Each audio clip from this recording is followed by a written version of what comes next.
When we talk about the long arm of the law, part of it is his arm, noting the critical role that his office plays to bring offenders to book. He speaks to us tonight for the very first time on Punchline, and welcome to the program. Thank you very much. I want to begin on a note that many Kenyans are concerned about, and that's of police brutality. There's been a continual problem in this country, and particularly now in the implementation of the curfew. According to IPOA, police have reportedly been involved in killing 15 people since March.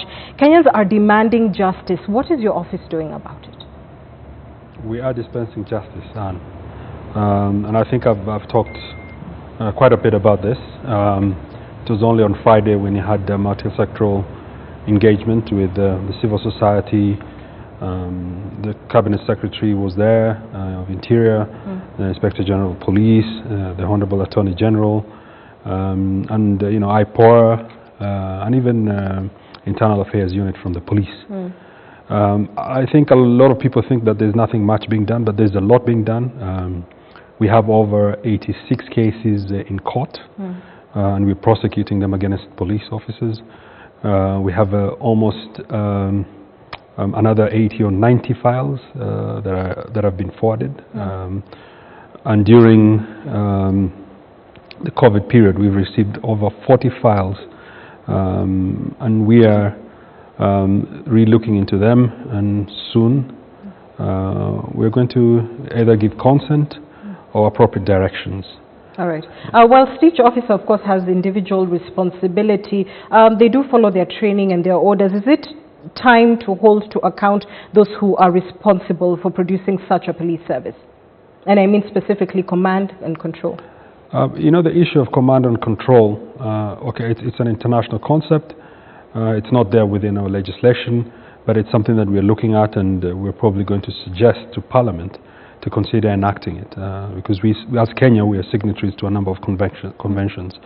So when that comes, then we will definitely consider that. It's an important international concept that has, over the time, been applied in different contexts. And at what stage are you in considering this? Are you drafting a bill? Yes, we're drafting bills. We are also considering whether we could try argue that since the Constitution recognizes conventions that have been signed, even though they have not been domesticated, we want to try and see if in court they will recognize that. Would that be included to current cases that you're prosecuting? We're considering which ones to do, and we're working with the UN and a number of other organizations. But a lot of research has to be put into this, because you don't want to go to court and then falter and then jeopardize maybe a very important case. All right. Yeah. Let's move on to the question of corruption. How many corruption cases is your office currently pursuing, and could you update us on what you consider to be the major cases? So we have we have about 317 cases in court currently on a number of corruption cases that we've forwarded, and they're before court. Quite a number of cases we have dealt with since 2017 or January 2018 to date. We've had about 98 convictions, and we've had about 106 acquittals, and that represents roughly about 48% conviction rate. I know. Is that a success in your opinion? It is a success in our opinion, considering the figures that we've been able to convict and hopefully be able to recover. Even though the acquittal figures are about 106, a bit higher, if you look at the amounts, it's about 213 million, and I can share that with you. But on the convictions, the amounts that we've been able to convict and hopefully we'll be able to recover is about 3.5 billion. And that's about 94.2% if you compare in terms of what we're bringing back. What do you consider the high-profile corruption cases to be? There are quite a number, but of course when you priority cases, perhaps I shouldn't call it that. Your priority cases. Well, we have quite a number, but if you talk about priority cases, for me, all the cases that we brought in since 2018, and the high-profile ones, including high-profile individuals, and cases that are of public interest. So If you think about the cases against governors, if you think about the kimwarer and arror cases, about the dams, if you think about Kenya Power and lighting, Kenya pipeline, so there's quite a number of cases. Let's talk about arror and kimwarer, because while it has generated a lot of heat, one would say the light is missing. What's the status of this case? We have quite a number of applications before the High Court that we have to deal with. That is the defense rushing to the High Court, some arguing that we should not prosecute certain individuals because in their opinion they feel that they were not culpable. So we are dealing with that. But remember, this is also a very complex case. So we've also applied quite a number of MLAs, that is mutual legal assistance, to a number of countries, that is the UK and Italy. And it's giving us a lot of leads in terms of especially the funds, probably where they've been stashed or who was given what. Okay. That is still something that we are refining. But the case itself that is before court, it has been delayed because of the many applications before the High Court. All right. Those who have claimed that your office is engaging in a political witch hunt say the very reason why it is taking time to see an end to these cases is because they were based on nothing else than nasty politics. I think, Arnie, you just need to go to court and see whether indeed we presented evidence. If you look at the case of Ojamong, for example, the governor, he's been put to his defense, which means there was evidence, and there is evidence, and that's why then you're put you're put before a court to defend yourself. He has a case to answer. So really, you cannot say that we don't have the evidence. The evidence is there. It just takes time, but eventually, I think we'll be vindicated, and Kenyans will see that the cases that we brought before court are watertight. Part of what has been argued also is the skewing of those cases. For instance, Senator Kipchumba Murkomen told this program in September last year, and I want to quote this to you, quote, "All governors who have been charged in a court of law for corruption are people who are associating with the deputy president publicly. There are governors whose reports are very damning in the Senate, but because they support the handshake, they are not prosecuted." Now, on that particular program, Murkomen gave the example of the governor of Siaya, Colonel Rasanga, whose prosecution you office approved for allegedly using taxpayers' money to purchase air tickets for his friends and family, and you went ahead and accepted the recommendation for prosecution on the 7th of June 2018. Coincidence, it's exactly 1 year ago today. Could you clarify for us first if he was charged in court? He was never charged. So perhaps Murkomen should become the DPP, because it looks like he has even more information than I do. Okay. Why was he not charged in court 1 year later? Because I didn't feel that there was enough evidence to charge this particular individual. There were tickets, maybe just a few, probably 4 or 5 million in terms of the amounts that were put there. But when we really interrogated it, it did not reach the threshold to charge that particular governor. So why is it then, according to a Kenya Gazette notice number 10014 that was published on the 28th of September and that was signed by the chairman and CEO of the ACC, that you had already initially recommended his prosecution? I had not. And you can You think this notice is wrong? Precisely. That is not the notice. I don't think the notice said that I gave consent. I think the notice must have talked about them forwarding the file to me. ESCC forwards a lot of files to me, and I'm not bound to accept, for example, their recommendation. I'm independent. Right. I review the files, and depending on the threshold and the evidence that I have before, I will make a decision whether to charge or not. After that notice, which you have disputed, was issued, the governor on October 4th bragged, and I want to read this quote to you: "When I was in Canada on an errand for Raila, I received news that I was to be arrested at the airport. After calling Baba, that's Raila, things were cleared and I majestically passed to the airport," end quote. That is a governor who was supposed who has been accused of these corrupt practices. So political intervention in this case clearly worked. Has your office used its power to prosecute to suit political interest? It hasn't. And if you look at the number of cases that we've dealt with, it's, it deals with all manners of people. It deals with all people from all walks of life. And it's not about dealing with a particular individual because of either his political affiliation, religion, tribe, or even race. That's not the case. If you look at the cases that we have, it straddles through all. So this is purely coincidence? Well, it's, I don't know why they would even call it coincidence. We do our work as prosecutors. We review files. And it depends on the evidence that is brought before us.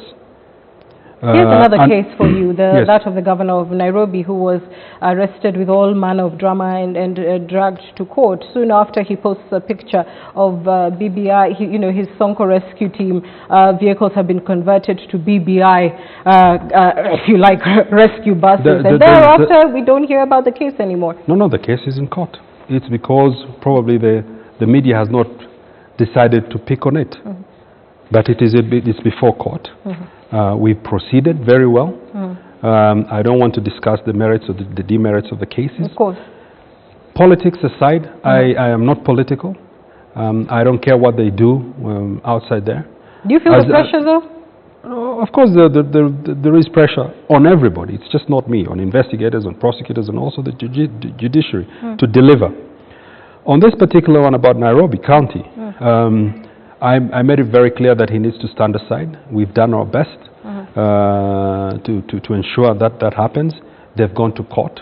They've gotten several orders, but we're still on course, and we're prosecuting that case. All right, let's see if we can take in some audience questions now. We're going to put them up on the screen. I'll start with this one. What will you tell Kenyans when the fight... Okay, unfortunately, I don't have a name for you for who sent this in, but nonetheless, I'll read it. What will you tell Kenyans when the fight against corruption is always applied selectively? It's only targeting one group. What happened to Roraka land scandal?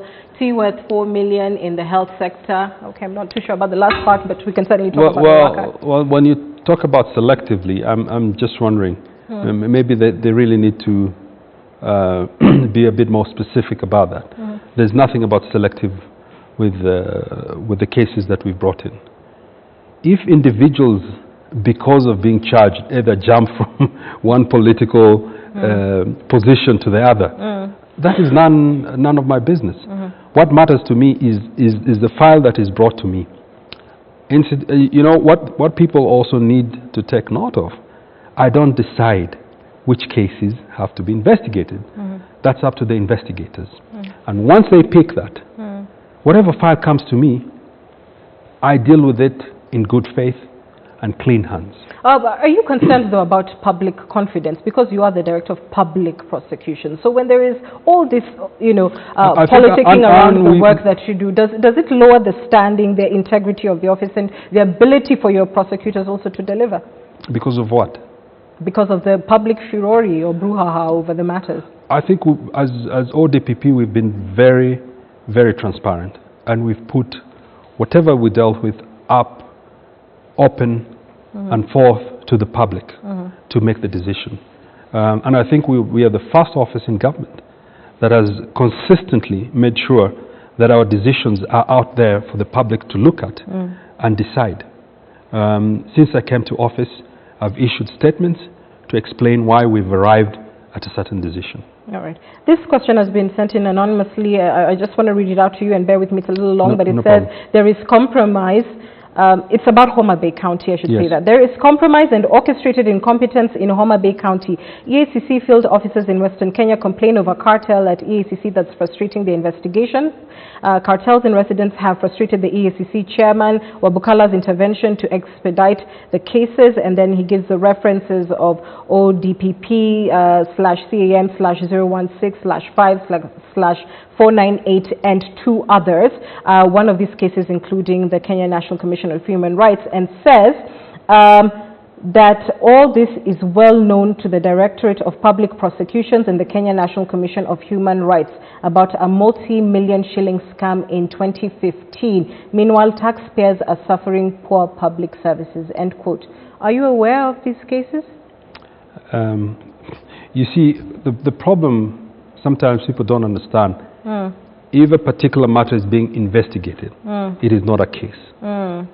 It is something that is being investigated. It becomes a case once we make the decision to charge that is made by the DPP, and it goes before a court of law. Right. Before then, it's still just a matter being investigated. If I got it right, this matter has been under investigation since 2015. There must be reasons as to why it's taken that long. It's interesting you say that, because the message goes on to read, Karachuono NG CDF investigation was done and completed.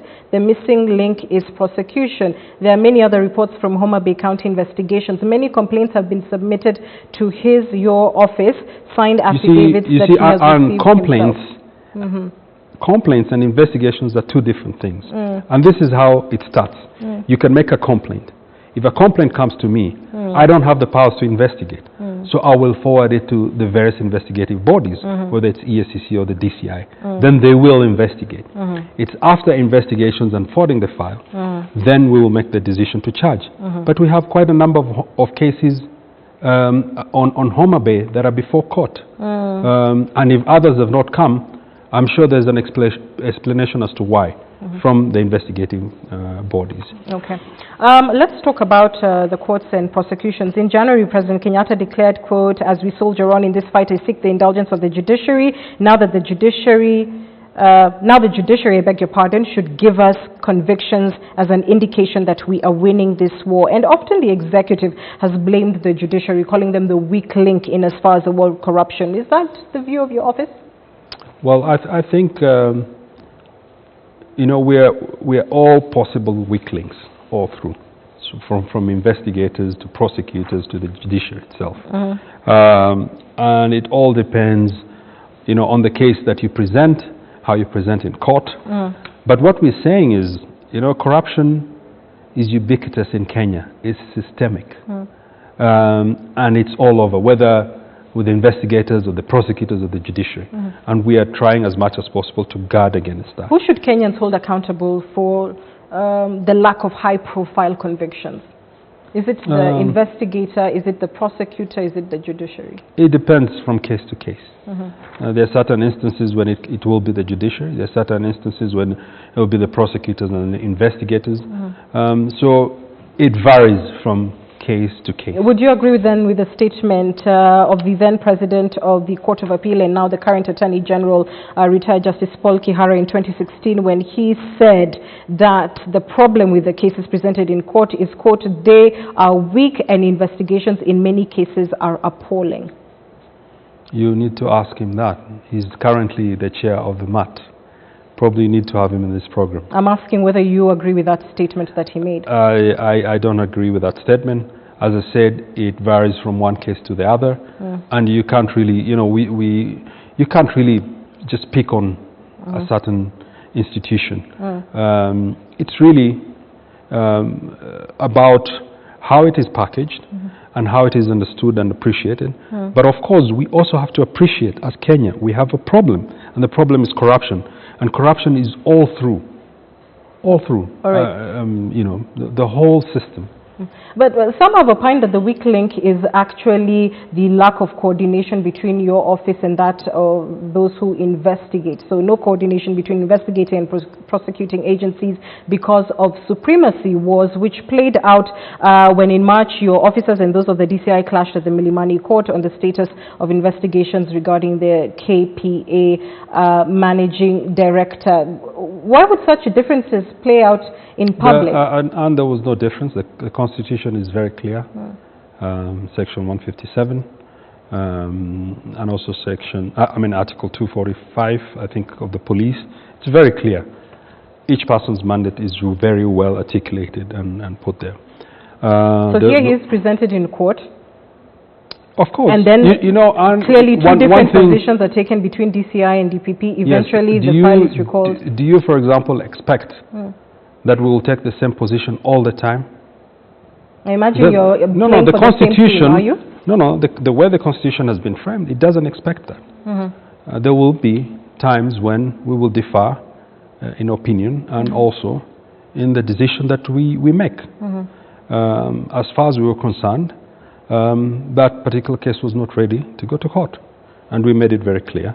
And I think it was understood and appreciated, and we are working on it. But why would that play out publicly in court? I imagine this is a matter that would happen before court. You see, Anne, you have a number of array of officers, and sometimes that will always happen. But that is also very healthy. You know, it's a very healthy process, because it tells you that the different units are working. You cannot expect that all the time we will, you know, if we were just a rubber stamp, of course that tells you there's a problem. All right. So I look at it as a very positive way forward. Should Kenyans consider convictions as the measure regarding whether we're winning the war on corruption? No. Why not? I mean, you yourself said that your 40% is conviction. It is important, but it's not the only thing. Some of the actions that we've taken, there is disruption that is being done. There's a lot of work that is being done, for example, by EACC, who are doing a good job also. And people don't seem to understand whether it's sensitizing, whether it's recovery of assets, and it doesn't have to necessarily be convictions only. For example, we've entered into quite a number of deferred prosecutions with the banks. It's beneficial. It allows the banks to work. It allows the government to penalize them, and it has almost the same effect. Here's an entity that you cannot take to court, I mean to remand or to prison, but you can penalize, and it works all over the world. It's not peculiar only to Kenya.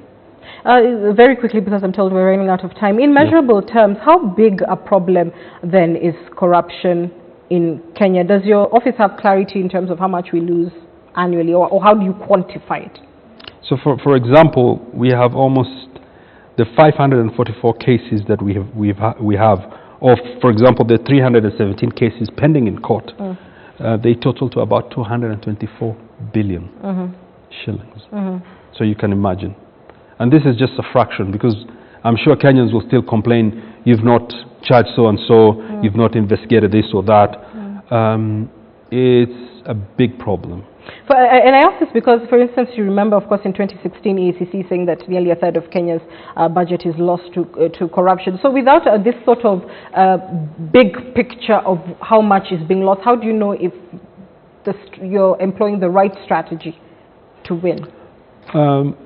Well, I think, let me put it this way. We've had a lot of support, and a lot of support, especially from His Excellency the President. One, he doesn't interfere. He's allowed the Constitution to operate the way it does. And anywhere I've gone all over the world and I've asked about, you know, when we've had interaction with different directors of public prosecution and prosecution offices, and the most important thing is the goodwill that you're given to be able to execute your mandate. And that has been given. And what we are doing right now, we are setting the foundation, and I think we are setting the right foundation, because quite a number of people now are looking over their shoulders in government departments and asking themselves if they're doing the right thing. And I think that is deterrent enough to ensure, in my opinion, to ensure that we are, you know, putting things on the right track. All right. Finally, you have recently been named one of Africa's top disruptors by the Africa Report. Do you see yourself as a disruptor, as a hero? No, I don't. You know, when it says disruptor, it looks like, you know, you're going to disrupt. You're disruptive, yes. Well, I know some people look at me that way in government, because what we've done, you know, with both EACC and the DCI, is, you know, shake things a little bit. But I think we can do better, and there's much more for us to be able to. Where do you think you can do better? In terms of being able to, you know, strategically pick on cases that have a high impact. I think we've been able to do that, but we can be able to do more, and we'll do that. Yeah, when you say that, now that sounds like targeting. Now I don't want to end the interview. And so strategically pick on cases that have high impact. Those who have opposed what you're doing politically will say, aha, that's what they're doing. That's why they're going for the big guy. No, that's why every other case seems to have something to do with the deputy president. You have to be strategic, not on individuals, but on sectors. So, for example, we can't keep on allowing corruption to seep in, say, infrastructure. So that's what I'm talking about. We will say we need to target the infrastructure sector, not necessarily individuals, but the sector, to ensure that we seal the leakage that is happening there. But picking on cases that touch on the office of the deputy president or his close allies which office of the deputy president? Be specific. The deputy president himself, the arror and kimwarer cases. No, I mean, Anne, that be fair, Treasury has always been or perceived to be under the president himself. Rotich was appointed by the president, as far as I'm concerned. He was not the deputy president's ally. He was brought there by the president. Kimwarer? What about arror and kimwarer?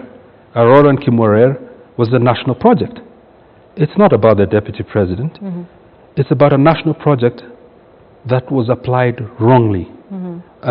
It was about commercial loans that were taken to the detriment of Kenyans. Right. It has nothing whatsoever to do with the deputy president. And that's our time. Thank you. Thank you very much for coming on the show. You're welcome back on Punchlin. Thank you. The Director of Public Prosecutions, Noordin Haji. I believe we're back with the sport after this.